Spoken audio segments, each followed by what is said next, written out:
Welcome to Find the Way. Have you ever thought about labels, the labels we wear, from clothing, maybe the label we drive, the car we drive, or the labels that we give to people like politicians, or the labels that we put on other people, or perhaps has been put on you. Labels like proud or stubborn, naughty or haughty or slimy, or that person was slick. There's some of the nicer negative ones. We don't often hear the positive ones, though, like trustworthy, or that person was faithful or patient or hardworking. Hey, try those on for size. Today, on Find the Way, we're going to tell the story of a woman who would have been known as a prostitute, unfaithful, a flirt, even desperate. She probably wore the label of shame, but all that changed when she had an encounter with the Son of God, Jesus Christ. And I'm delighted today, as we talk about the labels that we wear, to have our good friend, Dr. John Radford, here again in the studio. Welcome, John. Thank you, Mike. We're just glad that you're here. You talked last week on forgiveness, a little bit about your story with Nelson Mandela, and as we work through that, it's very easy to label people, isn't it? From a political realm, we label countries, what they're known for, but especially individuals. As I say the word label, what comes to mind? I mean, for me, labels are useful because if I can label something, like if I'm labeling a file, it's useful. So it helps to simplify our world of relationships, to make them more simple. But in the process of labeling, we can go more than that. And so I can begin to oversimplify and not capture or give a wrong label to something, or a false label. That's a challenge. And do I take that on, Mike, or don't I? If someone labels me, what do I do with that? And what if you changed? Like 5 or 10 years ago, that certain thing happened. You got the label, but you've become a different person today. How do we move past that? We'll be right back with John to unpack this subject of labels. But first, let's listen to a song by Hillsong Worship called Cornerstone. My hope is built on nothing less than Jesus' blood and righteousness. I dare not trust the sweetest frame, but wholly trust in Jesus' name. Come on, every voice. My hope is built on nothing less than Jesus' blood and righteousness. I dare not trust the sweetest friend, but wholly trust in Jesus' name. Christ alone, cornerstone, weak and made strong in the Savior's love. Through the storm, He is the Lord, Lord our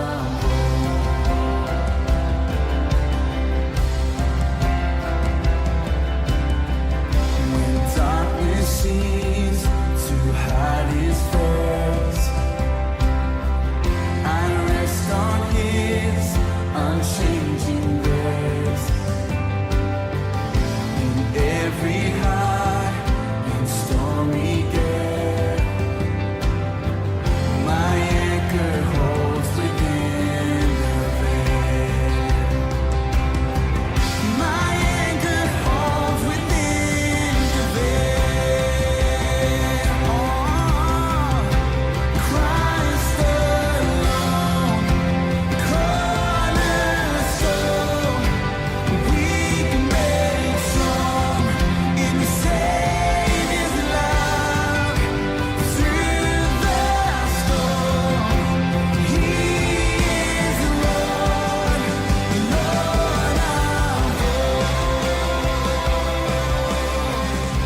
Welcome back to Find the Way. I'm Mike Sherbono, your host here today. And with us in the studio is Dr. John Radford. John, thanks again for being here today. Last week we talked about forgiveness. We're going to talk a little bit more about it today, but especially under the topic or under the banner of a label. I was going to say under the label of labels. That would work. Let's think about labels for a moment. It's a real challenge, isn't it? How labels get put upon us. and we don't know how to get rid of them.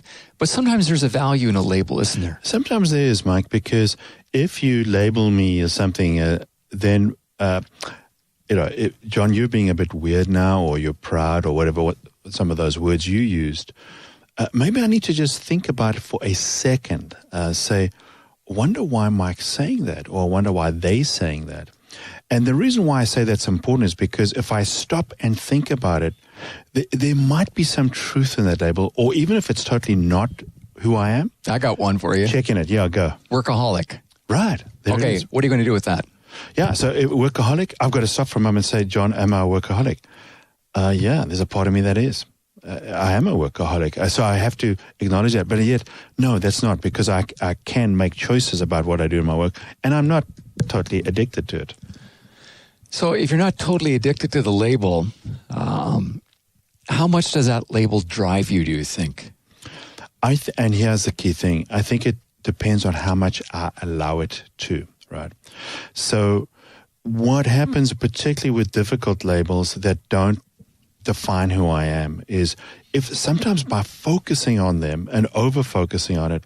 In fact, the way into the studio today, I was listening to a program where they were talking about labels, funny enough, and they were talking about how getting feedback on the internet, right, in terms of, and these were people with some profile getting feedback on it, and how they would go to the negative. It's a natural thing to look at the negative way people are labeling us as who we are. And they were just talking about how they deal with that. But it's so true, because if a label is negative to me, I will see out of 10 labels, one negative one will stand out against 9 positives. The research shows that. You know, it's very interesting. About 3 or 4 weeks ago, there was the Republican and then the Democratic convention. And as it's being spun out, we know the Republicans, they were bashing the leader for the Democrats, Hillary Clinton. Right. And yet, when the Democratic convention got underway, there were people up there, defending her and trying to give a different persona of who she is, including her own husband, who went to bat and said, "This is not who my wife is."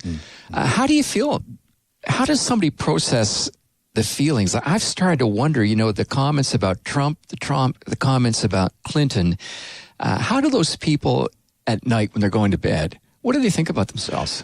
And this is where God's in this as well, right, Mike? Because if you think about persona is that part of me. So if I think about my core self, it's got 2 bits. There's the inner side of who I am. Then there's a part of me who I'd like to be to you, who I'd like to be to my wife, I'd like to be to my child, and so on, right? And that's the persona. It's how I would like to be experienced by those around me and the world around me as well.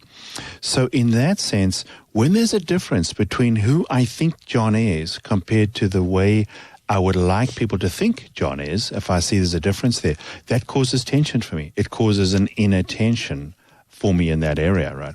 That dichotomy is difficult to hold together, isn't it? It is difficult. And that's where, so just where I said earlier, just stop for a moment and think, is that me? That is important, because maybe part of that tension between who I think I am and who people think I am is important just for a moment. But then to sleep, right? That's what you're asking me, John, how do I sleep at night? To sleep at night, I've got to be clear about who I am. And I think that's where God says you need to be clear about who you are in Christ, right? Who am I in that sense? And that's the part of me that I actually do need to give to God. And it comes back to reputation. It's part of this. Who is this guy and who I'd like to be known for? So let's take a different twist. Last week, you talked about forgiveness in marriage. So let's assume the situation where someone has cheated. I think of some situations where the husband cheated on the wife. They decided to stay together. They're going to make it work. How does the wife in that situation deal with the label that she has in her mind of her husband who's been unfaithful? Right. How do you work through that so that there can be a redemptive portion in that relationship? Because if I'm always looking at the person as being the failure, the unfaithful one, the cheater or whatever, they're never going to have a chance. And I see it so often in relationships, marriage, but also you see it in business, you see it in community, where something happens, trust is broken, and then I label the other person around that. Mike, how do we deal with it? Part of it is if for that wife who's labeling her husband, if she doesn't change the label, there's a chance that it will continue in some form. And it's very hard to get out behind that label, right? How do you change the label? What do you mean? So it's a choice. It's a choice to say, and that's part of a dialogue, that's part of a conversation that needs to happen between them, a real conversation about that. And it's part of forgiveness. So if I choose to forgive you for something, if she chooses to forgive him for that action, that deed, and they work it through, right? Then, in fact, part of that choice to forgive is, in fact, to say, I'll remove the label. When that label comes back in her head, she's got to stop and think. And if she uses it, obviously, then they can talk about it. But sometimes you don't have to use it out there. You can just think about it, and you're already in that trap. So what do? Do you pray about it? Is there something that you do? Do you sprinkle magic dust to get rid of the thoughts? I wish there was a pixie dust, right? Yeah. No, I think it is. I think it is prayer. I think it's saying you've actually got to give part of your hurt to God. That's what it is. So so let's say I'm the one who's being labeled. What do I do with that? There's a part of it that you can't just change people's perceptions overnight. I mean, because sometimes you don't have the opportunity. Sometimes people, if I think of the media today and the impact of social media, I heard again a report this week of that young girl in Victoria who killed herself many years ago now, and right. A young person writing a song, I think in Europe somewhere, about that, right, for her. But think about that situation where she actually took her life because of the labels that children around her, her peers were giving her. That's right, yeah. And so part of it is to say, ask for help. It is. It's helped me. This is where I'm at. And that's where people around you reach out and say, is this me, right? And we've had conversations around that, Mike. Is this me? How do I deal with this? And there's the God part in it. It's saying, Lord, help me. I need your help in this situation. You know, in a few moments, I'm going to give a talk on this whole subject from when Jesus met the woman at the well, who was known as the local prostitute, an unfaithful person, and she had really been labeled. It was powerful because her encounter with Jesus, she realized that he saw her in a different light. How do we understand that for ourselves? When everybody puts a label on us that we know, hey, that's not who I am anymore, how do we allow Jesus to intersect our lives, to at least create right out of the wrong?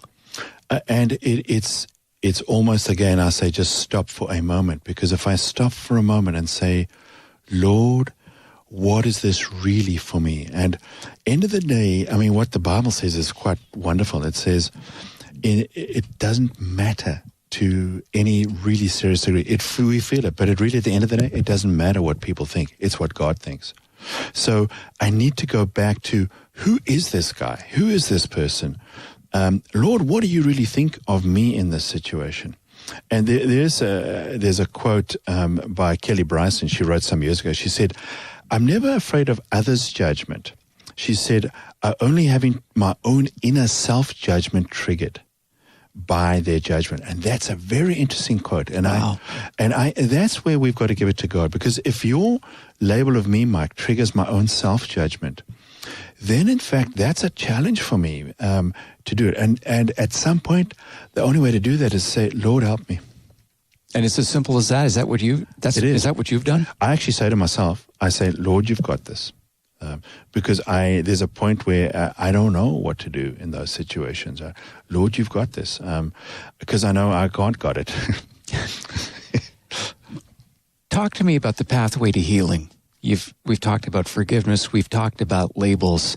I know there's not a 1, 2, 3 approach, but is there at least a couple key things that help us to get on the path to healing as we recover from our shame, from our past? I mean, part of it, Mike, is to forgive. So it goes back to what we spoke about last week. Forgive myself or others? Both. Because by forgiving you, in fact, I'm also forgiving myself. So let's say I made a mistake. Let's say,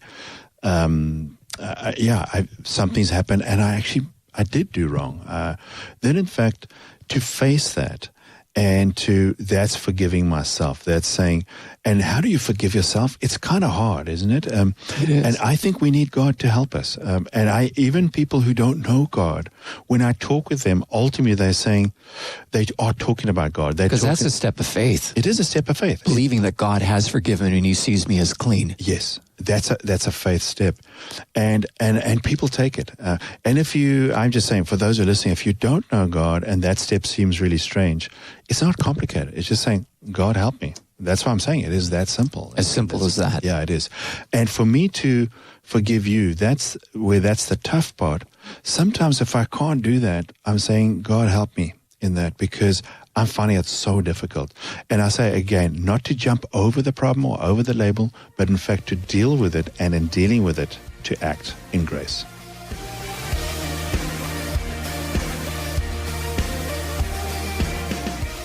Well, as we begin today to think about the labels that you've worn in life, sometimes those labels have sounded like the optimist, the pessimist, brainy or dumb, married, single, divorced, faithful or unfaithful, promiscuous or prude, extrovert or introvert, educated or non-educated.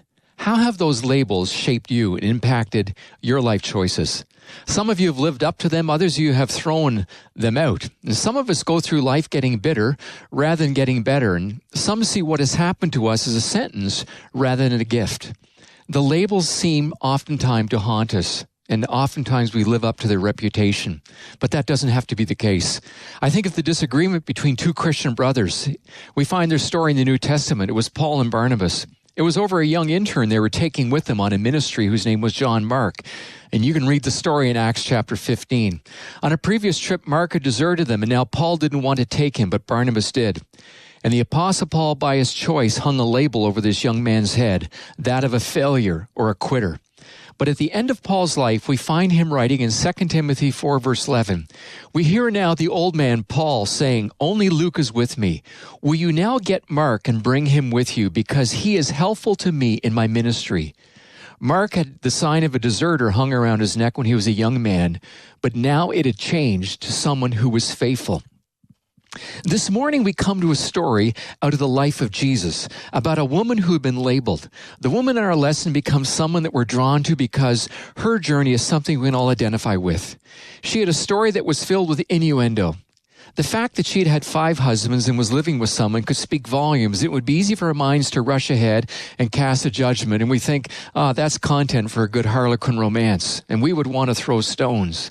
But before we throw stones, think about the label that we want to put on her and that maybe has been put on you. A little while ago, I saw a spread in the Vancouver Sun. It talked about the challenges of Monica Lewinsky, who made what someone referred to as a youthful error in the 90s. Somehow, the President of the United States got away with his unacceptable behavior, but Monica became cannon fodder for late-night talk shows and faced incredible obstacles in getting work after her fling. When asked how she would best describe the last 16 years of her life, she said one word: shame. Shame was the label that she had hung around her neck, that she felt others had put on her. Everybody has a story. You have a story today. And the story I want to talk to you about is found in John chapter 4. It's the story where Jesus met a woman at the well. A woman who had had 5 husbands, who was living with someone. She came to draw water, not at the normal times when all her friends would have been there, but to avoid their scorn and ridicule, she came at high noon. You know, a lot of stories begin with once upon a time. Once upon a time is a code word for, let me take you back in time and explain what was happening where the story unfolds. And so let me do that today. The political side and the animosity was significant. The political landscape was a place where things were tense, and for Jesus to walk this way where he was could very well have been at the risk of his own life. For centuries, there was infighting. Imagine the hatred that we saw years ago in Bosnia. Imagine the hatred that we now see in Syria. Imagine the enmity that we've seen in years gone past between Catholics and Protestants in Northern Ireland, or the feuding between street gangs in some of our larger cities. And if you have some idea of the feelings and the causes between people in those scenarios, you'll understand then the animosity between Jews and Samaritans in the time of Jesus. Both politics and religion were involved. Labels were hung around everybody's neck. And feelings of ill will were probably went back before the separation of the northern and southern Jewish kingdoms. Even then, there was a lack of unity between the tribes of Jacob. 4 centuries earlier, Alexander the Great had pitted the Jews against the Samaritans, and the ill will went deep, creating tensions between Jews and Samaritans. Alexander the Great had built a fortress in Samaria because he felt that the Jews could rise up against him. And then he had the Samaritans police the Jews. Is that so strange? We have one politician today canvassing to build a wall between his country and another country. So even 4 centuries earlier, before Jesus walks into Samaria, tension was building. And for Jesus and his disciples to walk into Samaria, there was great tension and animosity. It's with those centuries of opposition and the incidents behind their people that we can understand the surprise of the Samaritan woman. When Jesus comes to her, and we read in verse 9, he says, "Will you give me a drink?" And the Samaritan woman said, "You're a Jew and I'm a Samaritan woman. How can you ask me for a drink?" Because she knew the Jews didn't associate with the Samaritans. And then Jesus says these amazing words that began to lift the label that was around her neck. He said, "If you knew the gift of God and who it is that asks you for a drink, you would have asked him and he would have given you living water." Jesus comes to Jacob's well and he meets this woman. This landmark is still significant today to historians. It's where Joseph was buried, and it would have had meaning for some, just as the Vatican has for others today. It's a place where people know for certain that Jesus was there. Why is that important to us? Because it's at this historical marker that Jesus said, "I'm going to remove the labels. I am the one who can change your reputation. He's the one who can change my reputation and yours today." The well became the place where the woman could either be avoided or met. As I said earlier, if she had come early in the morning or late at night, she would have ran into people. But the fact that she comes at midday means she was trying to disassociate with anyone who would point a finger at ridicule for the reputation that she had. If you were looking to find a wife, well, you would go down to the well early in the morning or late at night. That's where the good girls would hang out. But if you went at midday, it means you were looking for someone that you could pay a few shekels to for a good time. And so she goes to the well to avoid confrontation and ridicule. But Jesus decides to meet her. And I want you to know today that regardless of what the label is around your head, whether it's shyster, whether you had an abortion, whether you're a prostitute, whether you're a drug addict, whether you're a swindler, whether you've been unfaithful, you put the label. Jesus wants to change the label. This lady comes to the well because obviously she's thirsty. Her reputation has dogged her throughout the life, but the reality is that she's physically thirsty and she's emotionally dry as well. And she comes to the well at midday because she needs water. And there she meets the Son of God, who in all his humanity is also both tired and thirsty. What would have been normal would have been for a Jew in this position, as Jesus was, to barter for the water and have her draw it. Instead, Jesus humbles himself and he asks her for a drink. The humility of Christ is seen here, and it becomes a crack in the door for the woman to wonder, who really is this man? And as is the case anywhere, conversations start around mundane, earthly subjects such as water and husbands. And Jesus presses the woman to find out what exactly these things mean for her. Woven through this section are 2 challenges and questions that are posed by Jesus. He said, "If you knew the gift of God." And then he said, if you knew the gift of God, he would have given you living water. You can be sure there's a lot of double meanings and implications here. Because the woman, as a resident of the place called Shechem, she knows the location of every well. So when Jesus says that he could have given her living water, she's thinking, okay, tell me, especially around here because I don't know what you're talking about.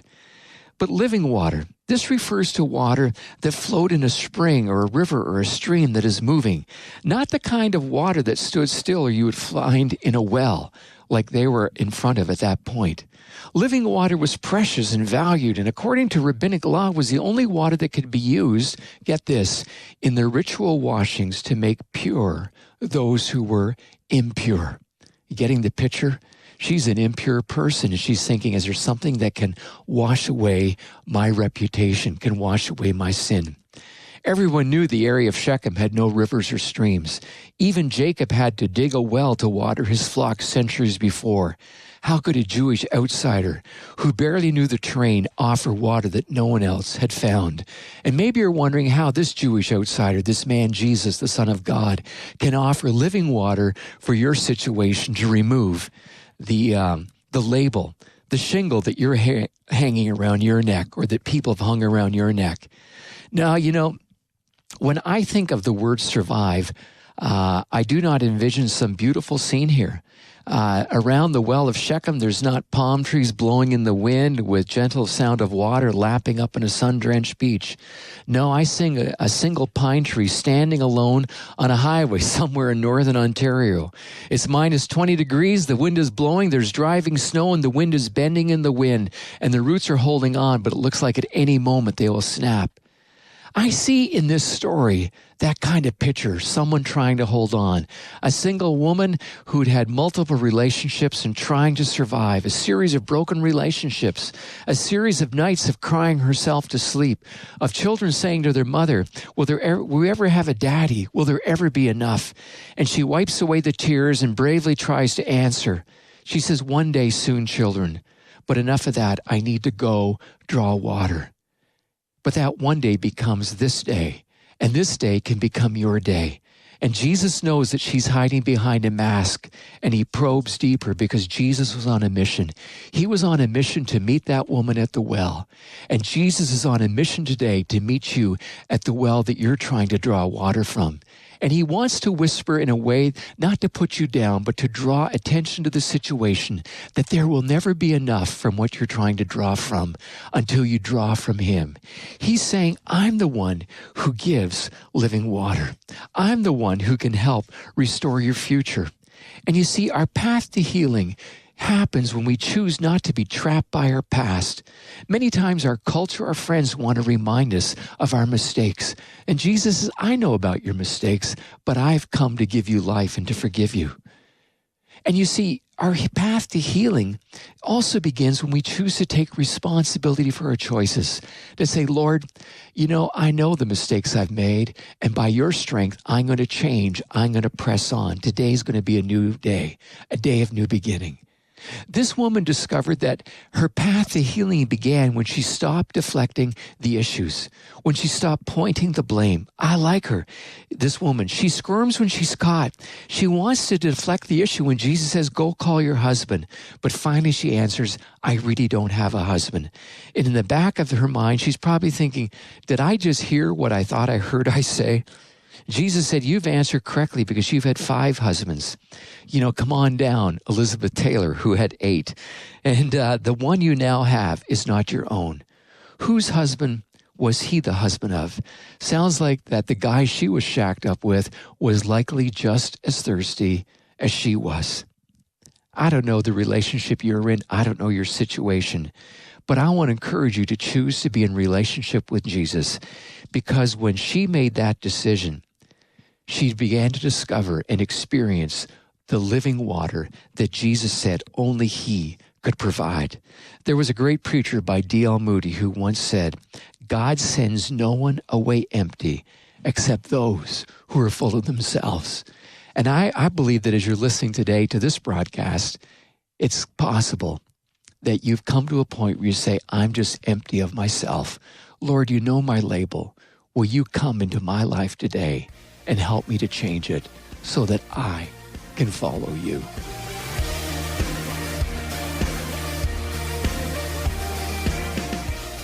Well, you've been listening to Find the Way. You can find us at FindTheWay.faith. We've been here today with Dr. John Radford, and thank you for being with us, John. And as we close, why don't you, in the quietness of the moment, wherever you are, in your car, in your home, simply say, Lord Jesus, I want you to help me to take control of my situation, to become the person you want me to be, and to put your label on me, that I'm your child, that I'm loved of you. Write to us at FindTheWay.faith. We'd love to hear from you. We look forward to that this coming week.